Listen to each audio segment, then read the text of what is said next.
Programme کا سر آخری حصہ ہے اور ہم چاہیں گے کہ کچھ ایریاز کو آئیڈینٹیفائی کریں پاکستان میں بالخصوص سرمایہ کاری کے حوالے سے، کیونکہ ہم منرل سے متعلق کانفرنس وہ حکومت نے کروائی یا پھر اوورسیز کنونشن تھا جس کا بنیادی مقصد یہ تھا کہ ہم اپنے تارکین وطن سے کہیں کہ یہاں پہ بھی انویسٹمنٹ کریں، ہمیں ضرورت ہے IMF پروگرام کے نیچے ہے سر $1 ارب لینے کے لیے ہمیں پتہ نہیں کیا کیا کنڈیشنز ان کی وہ پوری کرنی پڑتی ہیں. تو کچھ تھوڑا سا بتائیں کن کن ایریاز کے اندر یہاں پہ پوٹینشیل ہے، کیونکہ اوورسیز پاکستانی بھی آپ کو سن رہے ہوں گے نا کہ محمود بھٹی صاحب آئے یہاں پہ اپنا انپٹ بھی دیا ہے، تو کچھ بتا رہے ہیں تو ٹھیک ہی بتا رہے ہیں، کیونکہ آپ فرما رہے ہیں نا کہ آپ نے زندگی میں ہمیشہ سچ کے ساتھ کھڑے ہوئے ہیں اور لوگوں کا ایکچوئل آپ نے بتایا کہ ہونا کیا چاہیے. بالکل اوورسیز پاکستانیوں کا نا یہ ہمارے ملک میں بہت چیزیں ہیں. میں نے ابھی پہلے بھی آپ کو بتایا تھا یہاں پہ ہماری جو سپورٹ ہے نا بہت آگے جا سکتی ہے.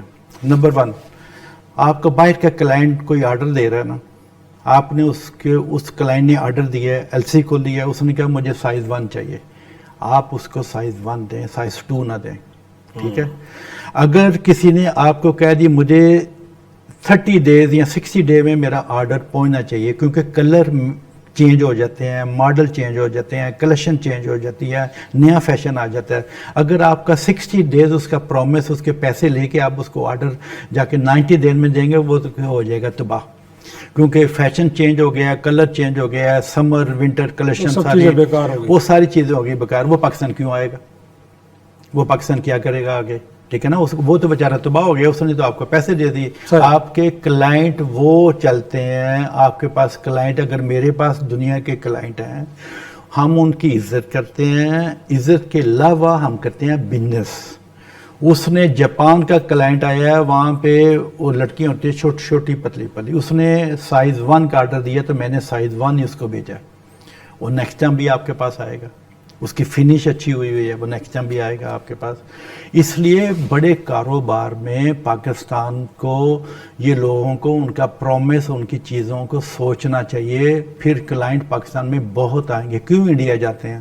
کیونکہ وہاں پہ وہ کرتے ہیں ریئل بزنس.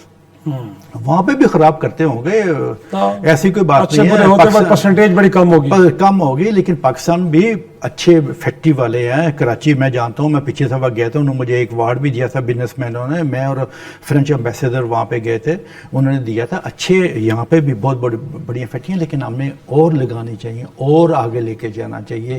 ایک دوسرے کو کاپی نہیں کرنا چاہیے. پاکستان میں فیشن یونیورسٹی لاہور میں میں نے بنائی تھی، فیشن میں لے کے آیا تھا، سارا فیشن شو میں نے شروع کروائے تھے، یہ سارا کچھ میں نے اوپن کیا تھا، اس لیے مجھے اسٹار امتیاز دیا تھا جنرل صاحب نے. ٹھیک ہے نا. تو یہ سب چیزیں ہمیں اوپن کرنی چاہیے. جیسے آپ سعودی عربیہ دیکھو نا، سارا کھل گیا. کمپٹیشن کروایا نا، وہ جو مس یونیورس کا ہوتا ہے وہ یہاں پہ ہونا چاہیے نا ساری چیزیں. اگر پاکستان بھی اوپن ہوگا، لوگوں کو پتہ ہوگا یار پاکستان تو بڑا اوپن ہو گیا، اتنی خوبصورت ہماری جگہ ہیں جہاں پہ ٹورسٹ آنے چاہیے. وہ امبیسڈر صاحب کہہ رہے تھے نا ملیشیا والے 10,000 کیا ہے، 00 ہے، کچھ بھی نہیں ہے. ٹھیک ہے نا. اتنے خوبصورت ہوٹل ہیں، سارا کوئی 10,000 تو کچھ بھی نہیں ہے. تو اگر ہماری پبلسٹی اچھی ہوگی، ہمارے ٹورسٹ آئیں گے، ہمارا بزنس آگے چلے گا. اب دنیا کہیں کی کہیں جا رہی ہے. امریکہ دیکھ لیں کیا کر رہا ہے، وہ چائنا میں دیکھ لیں کیا ہو رہا ہے، دنیا میں کیا ہو رہا ہے. تو ہمیں یہ سب چیزوں کا سوچنا چاہیے. ان کو ایک اسپیشل کوئی ایسی چیز بنانی چاہیے جو اوورسیز پاکستانیوں کی انکوائری بھی ہونی چاہیے، ان کی چیزیں چلنی چاہیے. یہ ایمبیسی کو بھی سوچنا چاہیے. اگر باہر کا کلائنٹ ایک آگے آرڈر دے رہا، وہ بیچارہ تباہ ہو گیا، اس کے پیسے لے کے بیٹھ گئے، اس کو مال چیزیں نہیں بھیجیں، تو پھر وہ کلائنٹ کیسے آئے گا؟ اگر آپ اس سے پرومس چیزیں بیچیں گے تو پھر وہ آئے گا نا. اور انفیکٹ آپ کیونکہ ملک کے پرائم منسٹر سے بھی، پھر آرمی چیف سے بھی آپ کی ملاقاتیں ہوئی، شاہی پہ بھی ملے، کیا لگ رہا ہے کہ ڈیسپریٹ ہے اس وقت حکومت، سچارے جس کا آپ بھی اظہار کر رہے ہیں کہ ہاں اس ملک میں اکارڈنگلی بھی کچھ اقدامات بھی کرنے چاہ رہے ہیں؟ اس طرح بھی آپ کو لگ رہا ہے کہ باتیں تو ہو گئی ہیں بٹ اقدامات ابھی کرنے ضروری ہیں، جب تک وہ نہیں ہوں گے تو کچھ نہیں ہونے والا؟ بالکل. کہنا ایزی ہوتا ہے اسپیکر پہ آ کے تقریر کرنا، لیکن اس کو اگر آپ نے پرائم منسٹر صاحب 90 ڈے کا کیا اوورسیز پاکستانیوں کا ہم فیصلے عدالتیں کریں گی اور ان کو نیب بھی سنے گی، ان کے اسپیشل چیزیں بنا دی، تو میں بڑی خوشی میں آپ کا بہت خدمت اور تابع دار، اور مجھے خوشی آپ ملک کے لیے اتنے فائٹ کر رہے ہیں. تو وہ اس کا آپ 90 days میں بھی دیکھیں گے فیصلے ہوتے ہی نہیں ہوتے. آپ دیکھ لیں گے نا، وہ اللہ کرے ہو جائے. ٹھیک ہے نا. اور میرٹ پہ کریں.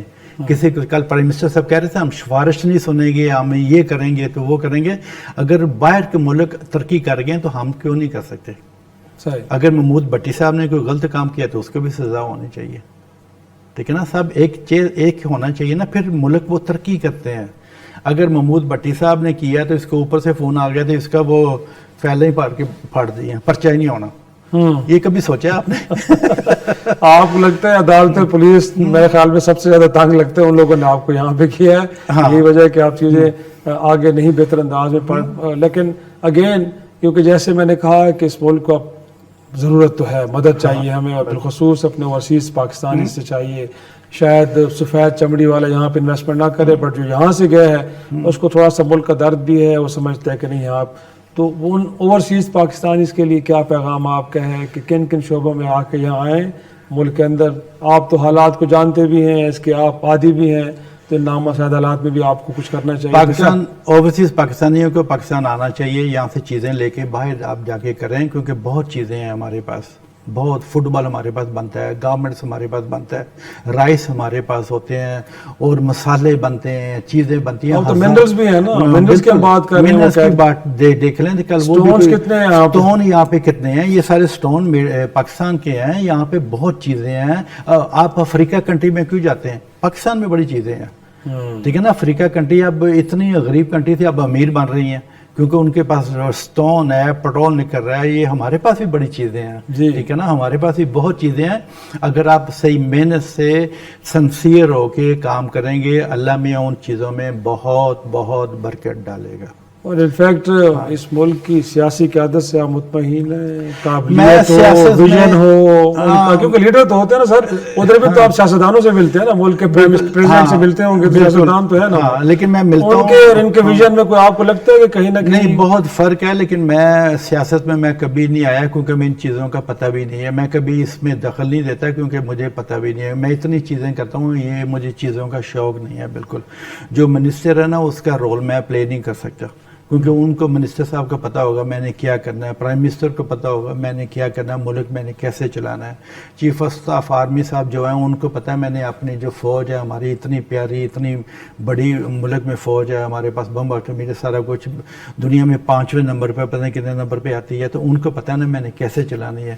محمود بھٹی صاحب کو صرف یہ پتہ ہے میں نے بزنس کیسے کرنا ہے, میں نے فیشن کیسے لے کے جانا ہے, میں نے بچوں کو لیکچر کیسے دینا ہے. میں اب نیکسٹ یونیورسٹی, لیمپس یونیورسٹی, آغا خان یونیورسٹی, پنجاب یونیورسٹی میں جاتا ہوں خود لیکچر دینے کے لیے, کیونکہ میری جو فیوچر بچے ہیں نا انہوں نے ہمارے ملک کو آگے لے کے جانا ہے. ان کو پتہ ہونا چاہیے محمود بھٹی صاحب نے اپنی لائف کیسے شروع کی, اور یہ بھی ویسے کریں, غلط کام نہ کریں, غلط چیزیں نہ کریں, ٹھیک ہے نا. تو یہ انہوں نے ملک آگے لے کے جانا. اس لیے میرا فرض بنتا ہے بچوں کو جا کے بتانا, بچوں آدھی روٹی کھا لو, ٹھنڈی کھا لو, گرم نہ کھاؤ, زبان سڑ جائے.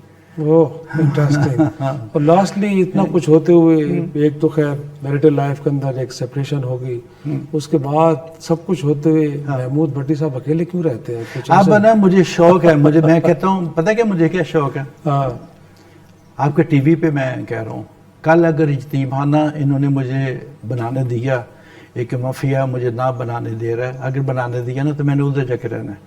اچھا, ایک کمرے میں, تو وہاں ان کے ساتھ جا کے رہنا, ان کے ساتھ زندگی کے باقی مطلب میں نے زندگی ویسے کرنی ہے.